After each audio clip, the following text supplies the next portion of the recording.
সাল্লাল্লাহু আলাইহি সাল্লামেরও অবাধ্যতা, অবাধ্যতার মধ্য দিয়ে কোনো ইবাদত করা যায় না। আর বেদাত হচ্ছে সুন্নাহর বিপরীত অবস্থান।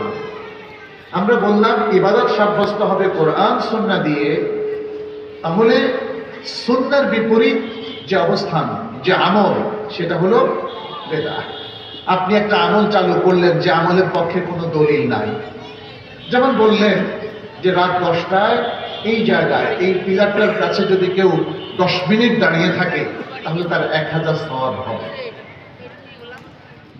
এই কথাটা কি গ্রহণযোগ্য? তাহলে এটা কি হবে? বেদাত হবে।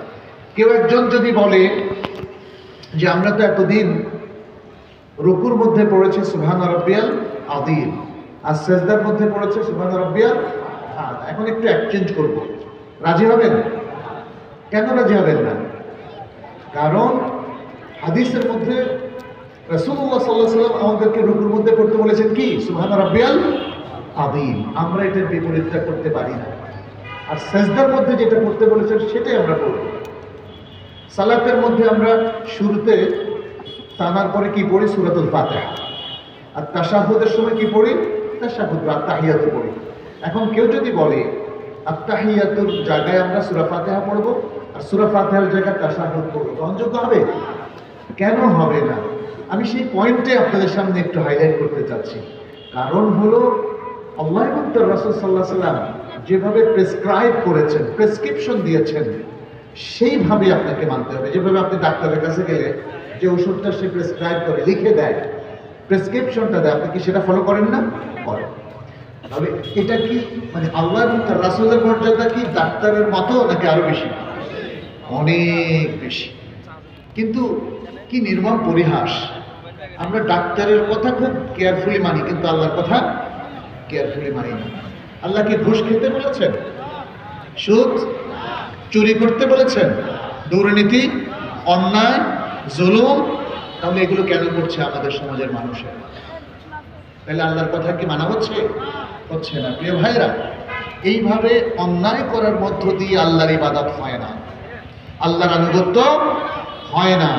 তার মানে হচ্ছে সমাজে যদি এই কাজগুলো বেড়ে যায় তখন জীবনের লক্ষ্যের বিপরীত অবস্থানে আমরা চলে যাই।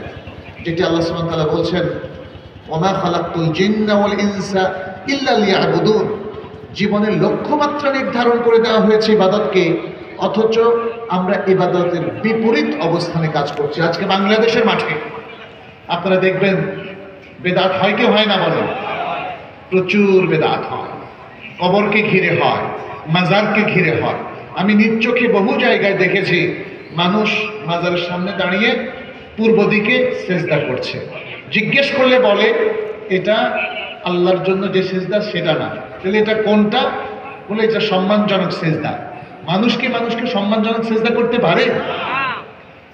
আল্লাহ বান্দাদেরকে তখন ফেরেশতাদেরকে যে নির্দেশ দিয়েছিলেন আদমকে সেজদা করতে, এটা ফরজ ছিল কারণ আল্লাহ নির্দেশ দিয়েছেন। কিন্তু আল্লাহ কি মানুষকে অপশন দিয়েছেন যে তোমরা গায়রুল্লাহর জন্য সেজদা করতে পারবে? আল্লাহ কি মানুষকে অপশন দিয়েছেন যে তোমরা গায়রুল্লাহর জন্য রুকু করতে পারবে, সালাত করতে পারবে? প্রিয় ভাইরা, মনে রাখবেন তাহলে ইবাদত এটা কার জন্য খাস? আল্লাহর জন্য খাস। আল ইবাদাতু লা তুসরাফু ইল্লা লিল্লাহ। ইবাদত আল্লাহ ছাড়া আর কারো জন্য করা যায় না। ইবাদতের কিছু মূলনীতি নিয়ে আমি একটু কথা বলি, তারপরে কিছু আয়াত এবং হাদিস আপনাদের সামনে পেশ করবো ইনশাআল্লাহ। ইবাদতের প্রথম মূলনীতিটা হচ্ছে আল ইবাদাতু তাওকীফিয়া। ইবাদত হলো ওহী নির্ভর। ইবাদত হলো ওহী নির্ভর, অর্থাৎ ইবাদত সাব্যস্ত হবে কি দিয়ে? ওহী দিয়ে। ওহীটা তো সবাই জানে। ওহীটা কি? কোরআন এবং হাদিস। কোরআন এবং হাদিসের বাইরে আর কোনো ওহী কি আছে? নাই।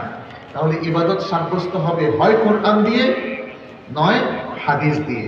এই জন্যই দেখেন যখন আল্লাহ সুবহানাহু ওয়া তাআলা বলল ওয়াকিমুস সালাত, তোমরা সালাত কায়েম করো, আমরা দেখলাম যে রাসূল সাল্লাল্লাহু আলাইহি ওয়াসাল্লাম কিভাবে সালাত পড়লেন। আমরা রাসূল সাল্লাল্লাহু আলাইহি ওয়াসাল্লামের হাদিসে দেখলাম, যেটি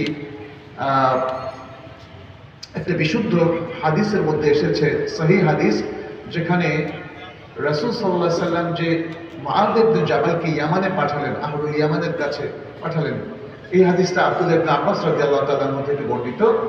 সেখানে তিনি বললেন যে তুমি আহলুল কিতাবের একদল মানুষের কাছে যাচ্ছ, তুমি প্রথম তাদেরকে আহ্বান করবে কিসের দিকে? তাওহীদের দিকে। তারা যদি সেটা মেনে নেয়, তারপর তুমি তাদেরকে সালাতের কথা জানাবে। فأخبرهم أن الله سبحانه وتعالى فرض عليهم 5 صلوات في اليوم والليلة। তুমি তাদেরকে জানিয়ে দাও যে আল্লাহ দিনে এবং রাতে তাদের উপর 5 ওয়াক্ত সালাত ফরজ করেছেন। কয় ওয়াক্ত? 5 ওয়াক্ত। আজকের যুগে কেউ যদি মনে করেন যে আমরা এখন সময় বেড়েছে, সুযোগ বেড়েছে, 6 ওয়াক্ত পড়ব, সুযোগ আছে? 1 ওয়াক্ত বাড়ানোর সুযোগ আছে? আবার কেউ যদি বলে আজকের সমাজে ব্যস্ততা বেড়ে গেছে, তাহলে আমরা 4 ওয়াক্ত পড়বো, 1 ওয়াক্ত পড়বো না, এটা সুযোগ আছে? প্রিয় ভাইয়ের কোনো সুযোগ নাই। ওয়াক্ত অদল বদলের সুযোগ আছে? কেউ যদি বলেন যে আমরা এখন আসর আগে পড়বো তারপরে জোহর পড়বো, সুযোগ আছে? এর কারণ হলো ওহি আমাদেরকে যেভাবে বর্ণনা করে দিয়েছে প্রিয় ভাইরা বোনেরা, তার বাইরে যাওয়ার এক বিন্দু, এক ডট পরিমাণ বাইরে যাওয়ার কোনো সুযোগ নেই। অতএব ইবাদত পরিপালন করতে হবে আল্লাহ এবং তার রাসূলের নির্দেশ অনুযায়ী। এটাই হচ্ছে ইবাদত, হলো ওহী নির্ভর। দ্বিতীয় আরেকটা মূলনীতি, সেটি হচ্ছে আল্লাহ এবং তার রাসূল সাল্লাল্লাহু আলাইহি ওয়াসাল্লাম তারা যে ইবাদতগুলোকে নির্ধারণ করে দিয়েছেন, এর বাইরে আর কোনো ইবাদত করা যাবে না। এটার অর্থটা আল্লাহ এবং তার রাসূল সাল্লাল্লাহু আলাইহি ওয়াসাল্লাম যে ইবাদতগুলো আমাদের উপর ফরজ করেছেন, এর বাইরে আর কোনো ইবাদত করা যাবে না। তার মানে হচ্ছে যে সকল ইবাদত পরবর্তীতে মানুষ চালু করেছে, যেমন শবে মেরাজ উপলক্ষে স্পেশাল সালাত। শবে মেরাজ উপলক্ষে কি রাসূল সাল্লাল্লাহু আলাইহি ওয়াসাল্লাম কোনো সালাত চালু করেছেন? মেরাজের রাতে তো সালাতই ফরজ হলো। কোন সালাত সেটা? 5 ওয়াক্ত সালাত না? তাহলে আপনি শবে মেরাজের রাতে আর সালাত করতে গেলেন, কোন সালাত আপনি পড়ছেন? এভাবে প্রত্যেকটা জিনিস আমাদেরকে একটু গুনে গুনে দেখতে হবে।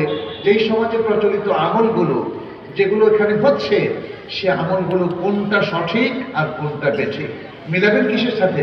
কোরআন এবং হাদিসের সাথে। প্রিয় ভাইয়েরা, কারণ কোরআন হাদিসের বাইরে কোনো ব্যক্তির আমল, কোনো আলেমের আমল, কোনো শিক্ষাবিদের আমল, কোনো পীর সাহেবের আমল, সেটা আমাদের কাছে দলিল হবে না।